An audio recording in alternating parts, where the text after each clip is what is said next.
Hello everyone, I'm here with my beautiful and lovely partner Stacey, and we're very aware that we're obviously filming this in our conservatory, so it's not live in the sense, but something which I think we can touch on soon in this talk is how space-time isn't what everyone, especially in the scientific community, think it is. So the way I treat this camera now, it's as if 5,000, 10,000 people are actually watching us right now. There's a vast arena right there. It's hard to get your head around, isn't it? 5,000 people, and like once this video is online, it's going to be each day new clicks, actual real people watching the ideas that we talk about. But it's quite scary. It's quite scary. But like I don't think I've done a real video for a long time, maybe years. You know, I think I've been struggling with a lot of very big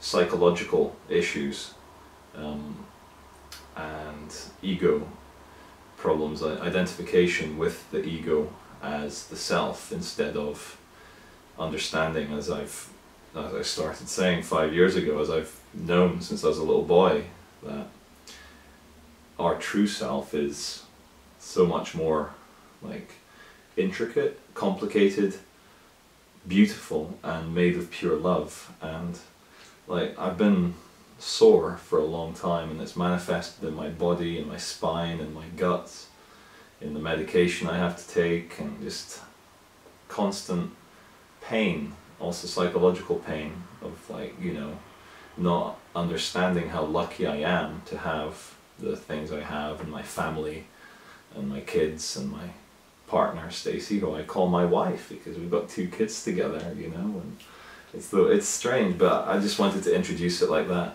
you know. Yeah, no, to bounce off what you said, obviously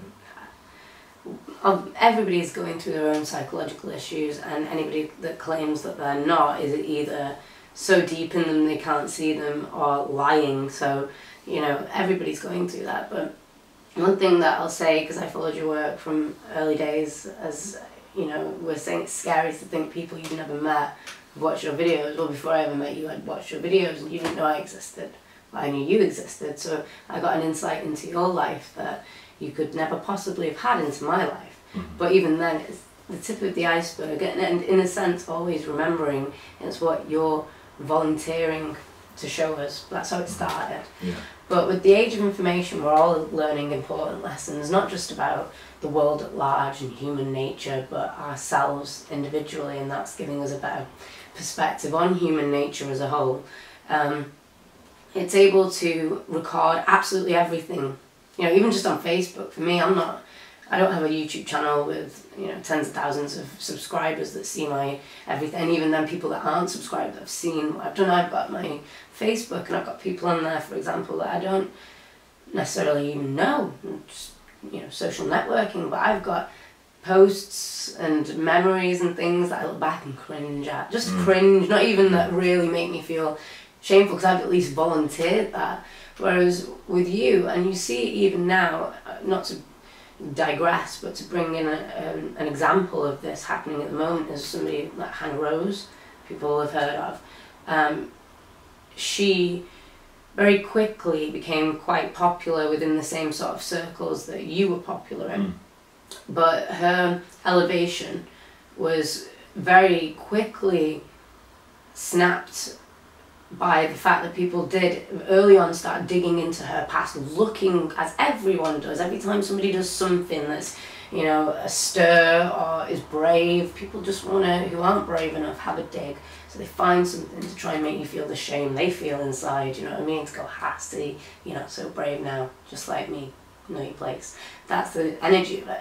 They dug into her past, they found she'd been convicted of some crime, she'd been done jail time where it was to do with a bottle. I'm not one to judge, you know, it's not a judgment thing, because I don't know everything about it. I'm not even going to try and dig into anything about it, because people do things they're ashamed of. It's not a point of condemning it in certain circumstances. It's about taking it as in context to how they are now as well. Because again, you said about time, space, and how it's different to how, well, not science, because a lot of physicists already admit this, that it goes both ways. The arrow of time is it's quite evident. It's here, you know, you age, you die, you've got the arrow of time, but mathematically speaking, it's an illusion. So in our perceptions, in terms of the here and now, how we perceive things now, you look with hindsight at things and you go, oh, that's kind of made them the person they are today. They've learnt from it, maybe. Yeah. And I think that's the case with, say, this Hannah, for example. She's done something bad,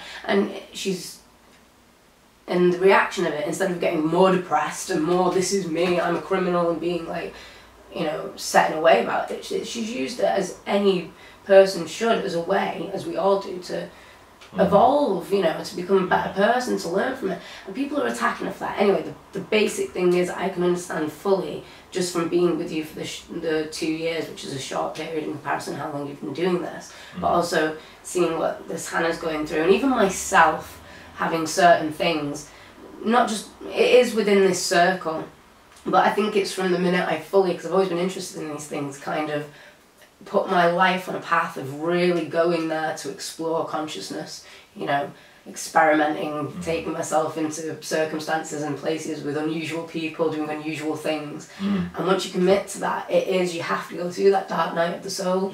And whether it's an internal and an external process, people will test you, you'll end up getting sacrificed to the, you know, gods of projection, basically. Anything that people don't like about themselves, you'll be the scapegoat for, because you're being brave enough to put yourself out there, warts and all. You know, you risk that every time, but it's just so fascinating. Like I said, I've seen your videos from early days and seen it all progress, the whole being with you in it, the whole truth movement, 9/11, believing all that, but then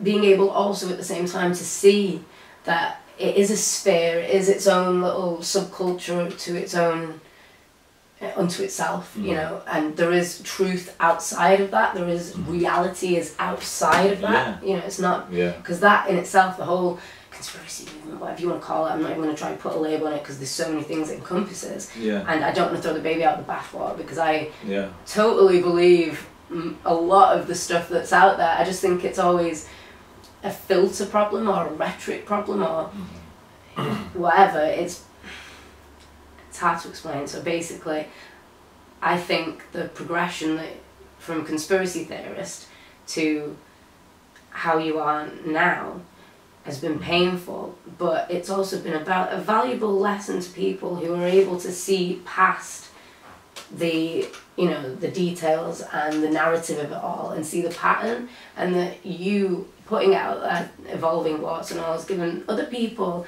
the ability to look at themselves and look at the people around them, their peers, and question, no, what's the real problem in humanity here? What's this recurring pattern even in people that proclaim to be awakened? Why is it still recurring? Why can't anybody seem to escape it? And you're only human at the end of the day as well. You've been through a lot. Like. And, you know, like, what spurred, I think, the new wave, the nouvelle vague, the new wave of, hopefully, the videos I'm going to make now, almost realigning back with the path I was on. And I just want to take it back because, you know, like, you know this story, but the viewer might not know this. Like, 2001, so, well, I went to Thailand in September 2000, and then I was like, this is amazing. So a year later, because I was at university then, like, you got your holidays, you get back to university in October, Edinburgh Uni, I was with my friend, and I said, we've got to go to Thailand again, this place is paradise, and it really is, like, we've got to go one day. Thailand is everything. Ignore the fact those two British young people have had their heads chopped off on the beach in Koh Tao, but that's a meaningless tangent. I was on the beach with a group of Israelis when 9/11 happened, and all the Israelis were like kicking off hard. They were like bouncing off the walls, angry, pissed off, and we watched the second tower fall down live. And then fast forward to, you know, when I lost my job in finance in 2009 and started like feeling so much love, and I thought, I'm not going to go back into banking and all this bullshit. Started making my videos, and, you know, because I had so much love in me, so much love for everyone, and such a kind of like, I see Kundalini awakening is what they call it, isn't it? Yeah, you don't see past anything, you see through. You feel past it in a way, don't you? You feel through 3D into infinite D, and it's like, my God, that is a vast and complex technology technology too base a word. That is a vast and complex way. The totality is almost unimaginable, and you know, the Zen Buddhists call it satori, when you have those the satori are the kind of fleeting moments of like unconditional understanding, where like it's not even an understanding of a thing, it's literally like the framework behind even the concept of understanding you feel. Anyway, so I was there, I was making my videos, and then this is part of anyone's journey, and it's like, it is the monomyth. Like, look up monomyth on Google. It's the one journey we all go through, and for whatever reason I've chosen to film mine and put it on this free thing for me to upload videos called YouTube, and free for people to view.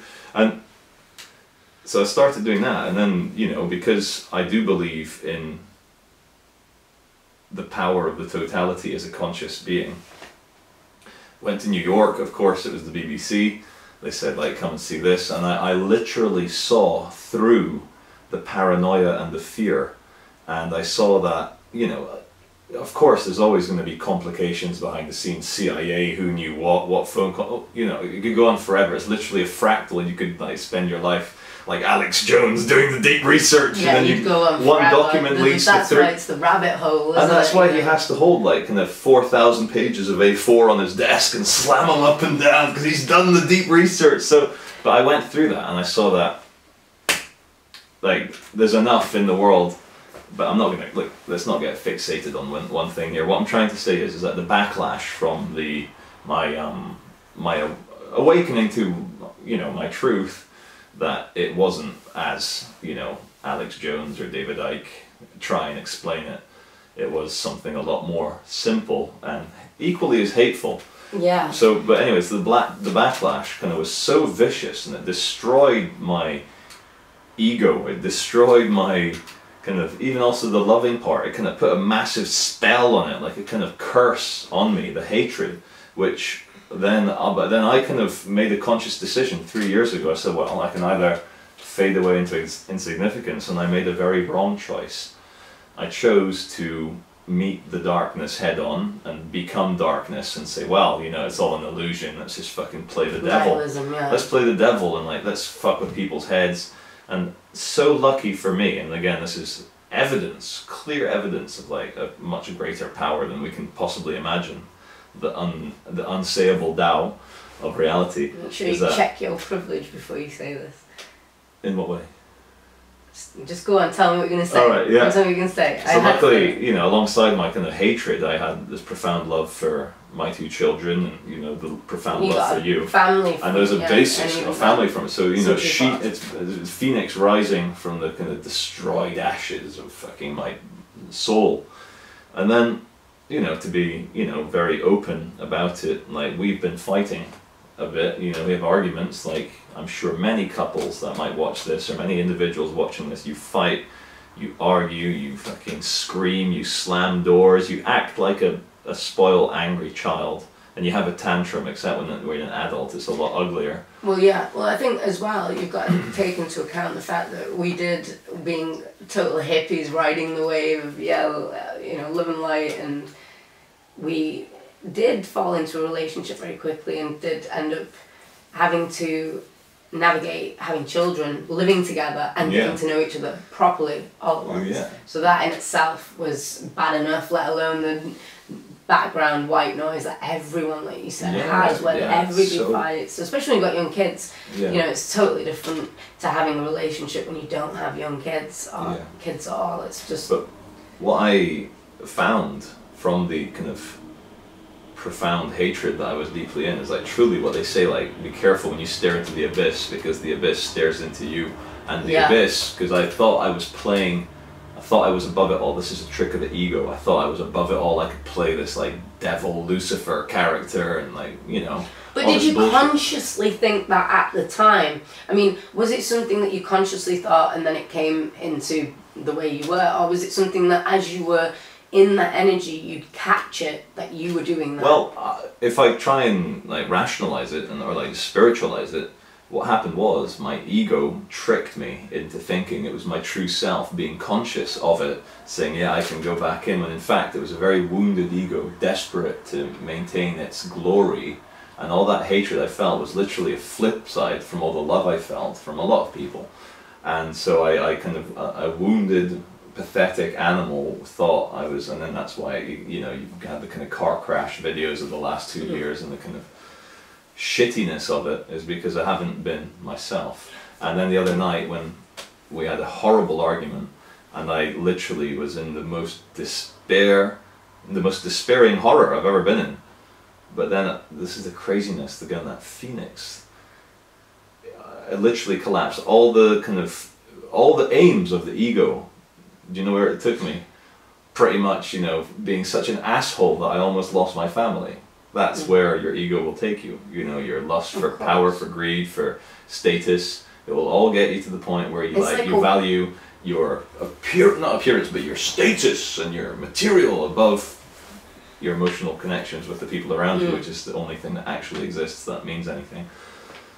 Yeah. So I realized this, and the last few days I've been very lucky to have you to kind of deal with the aftershocks of coming out of so much hatred. And, you know, of course it's still in me, but I'm not to the same extent as, say, 5 days ago. Yeah, no, I understand why. It's because of the nature of what you do, which is this, and we're maybe foolish even going out there doing this, but I said this to you from all this, is that I think with the platform that you have, and from what I've witnessed as a viewer away from you before we were ever together, I think you could shine a light, as you always said you were going to do anyway, on consciousness. Now, what you just said, I'm just going to quickly break down in my own way of seeing it. You started out energetically, like you said, the phoenix rising, it's the energy that's real. The consciousness that we have in our brains, that, as Alan Watts calls it, it's like the radar sort of scanning system, which is looking out for potential threats, which is the analytical go. That is only one aspect of our consciousness of ourselves, and it's useful only when it's in its place. But it's not in its place. It's taken the top of the pyramidal structure of like the great geometric fucking that is everything as being the capstone. That's the thing that's in charge. It's not. We know this, but your work has been able to, with your own transformation, if you're able to do it bravely, even braver than you've been with a megaphone, because it takes a lot more to get on camera, knowing you've got an audience of people, which when you look at the comment section, generally are just people that want to have a go, or just want to be nasty for the sake of it, you know, is a much braver thing to do, to bear all of your warts and all as a real person, and to go out there just on a megaphone and put on a show. And it's the level up in this game of self-realization from the minute you've started doing it. And, you know, that's what it is. I mean, like you said, the people doing the deep research as well, it's a bit like physics, it's a bit like science. They're looking, they're grasping, well, they're looking in the Bible, closer. seek and you will find. Exactly. You know, the fractals. The more you look, exactly. They're looking for the tiniest particle, the God particle, the particle, and the more they look, they find another 1,000 particles. Look, 1,000 particles, and they think we're going to invent a machine one day, powerful enough, just like the brain will be smart enough one day, mankind will be smart enough one day to figure it all out and to be able to get. But the more we try and do that, the more we miss the actual energetic. This is it, and it's here in your heart mainly that you live, and that's what got crushed, baby. It's like you came in from the heart, and then you out head first, literally, you know. So I know, but you know, the great strength is in your vulnerability and your weakness. Like, you know, the meek shall inherit the earth, and I think it's not something it's not something I can say flippantly, because like you saw like the state I was in the other night, like finished, you know, I'd reached the end of where that way of being can take me. It was either that or death, or, you know, thrown in jail or whatever, you know, like nastiness. So you see but just to go back very quickly, because like you put me in a very good mood. I started this video feeling quite somber and quite sad, but your little smiling face and your good energy. I was just like, oh my god. Put me in a good mood, but you were saying amazing, like, scientists looking into things, and there's like more discoveries. You know, for like 50 years or 75 years, we've believed in the Planck length. You know, Max Planck, one of the big dudes in, you know, quantum physics. The Planck length is literally the tiniest grain, the tiniest pixel of material that exists. Like, you know, you can't zoom in further. Time space is, sorry, both. But then, just very recently, just when everyone's so sure of that, because, you know, they looked a little bit too closely, it turns out it's holographic, it's a 3D projection from a 2D surface. Where's that from? Probably on the surface of a black hole. Yeah. Nature magazine. But Really? anyway, Well, Nature, yeah. Nature magazine. But we need to, we've got, before it'll go on to a new file, we've got 2 minutes. Right, okay. One thing I want to say to include in all this, because it's all getting a bit out of context and the whole great thing, is like, I want to include privilege and anger and what we're saying here, you know, like the heart thing. Yeah, anger in the way that you were saying, it's a catalyst for something to change in your personal life and on a social level. So we have to bear in mind that when you get angry, you shouldn't suppress it, living like, that's not what the heart energy thing's about. If you get angry here, you got to obviously get it out and express it as a catalyst. But us living in the first world, it might be first world problems, all this shit, but I think it's very important that we're in a privileged position to do this spiritual and conscious explanation, because all the problems on the planet are man-made, that, you know, that are out of our control anyway, we can't go there, but things that are in our control, it's a man-made thing, we need to change that, and that's where all this ties in, you know. Yeah. It's consciousness is the basically what we've taken 21 minutes to say is nothing. Nothing. This is the beauty of it. This is the paradox. Carl Jung says that every single person is at once the protagonist in an experience.